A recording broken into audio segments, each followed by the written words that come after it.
Okay, here we are back. Video 5 for this week's lecture. So we had stopped right here on the last video.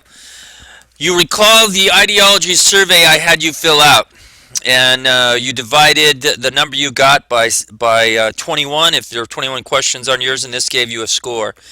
This is not your class. What I've been doing I've been keeping track of these for about the last 8 years. And I'm giving you a smattering of what's going on here. So the females are the red, and the blue are the boys. You will notice, or the men. Um, you will notice here that this is a small sampling, so we can't expect to have the sampling be completely accurate. But nevertheless, it's a nice little sampling, and you'll notice a couple things about this sampling.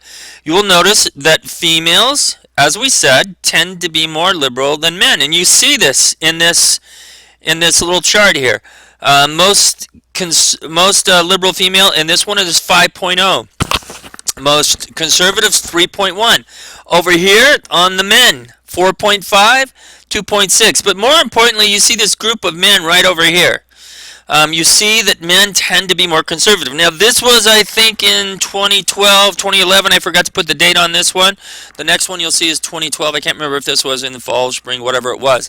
But you see, this is the general view as to where America is. So this class was a nice representative sample of where we're at in America. But there again, if that's all you, the only data you took, you wouldn't know if that was true or not.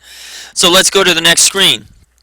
So that one was, the last one was spring. Here we are in fall. This one you see a little, such a small sample, but there again you see the men tend to be right here, but you see that the men were a little more conservative, or went a little farther than the females. And over here the females, again, the females a little more liberal. You see a lot of people in the middle, and that's where most people are. As we talked about in class, or as we will talk about in class, we said people who are in presidential elections tend to vote more in the primaries, tend to vote more if they're over here or over here. The people in the middle just don't vote as much. This is one of the reasons why you get conservative candidates if they're Republican, and liberal candidates if they're Democrats, because running for president, who actually make the nomination, because this is who's voting for the Democrats and this is who's voting for the Republicans. All right. Again, not somewhat representative of the general population at large, where most people are in the middle. So now I'm just going to let you look at a few, and you see the smattering, and this one goes a little different here. Men just as conservative as the females. One very conservative female.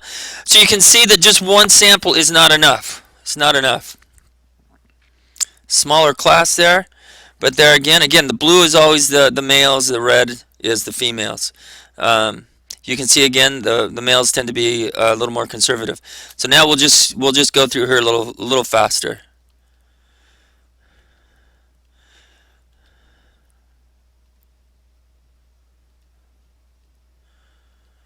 We'll get to your class soon enough here. There it is. No, take that back. Yep, that is your class. So here are the females. We had a 6.3, which we were in class, so we could see who the 6.3 is, but that's great. But look at this. We had some very liberal males as well. This tends to be a more liberal class than past classes I've had. So if this was the only data we'd have, you would think that men were just about as liberal as women, and in this case, that you had some women who were more conservative than men. So you take all these together. What I've been doing over the years is I've been charting them on one chart, and then you get a really good idea where we're at in America. So this time we've got the females on top, the males on the bottom. You can see here there's 265 females that are participated in the surveys. There's 234 males. You see where most of America is. If we were to just go 1/2 a point off either side, we'd see that right there at the 4.5, that's where most, to the 3.5, that's where most people are in America. And we see over here that the men tend to be a little heavier than the women on the conservative side. Even though there's fewer men, there's more men over here than there are females. You can you don't know this, but lately we've been getting quite a few men over here. But you see over here, there's more women. There's more women than there are men. So overall, this is very representative of what is happening in America.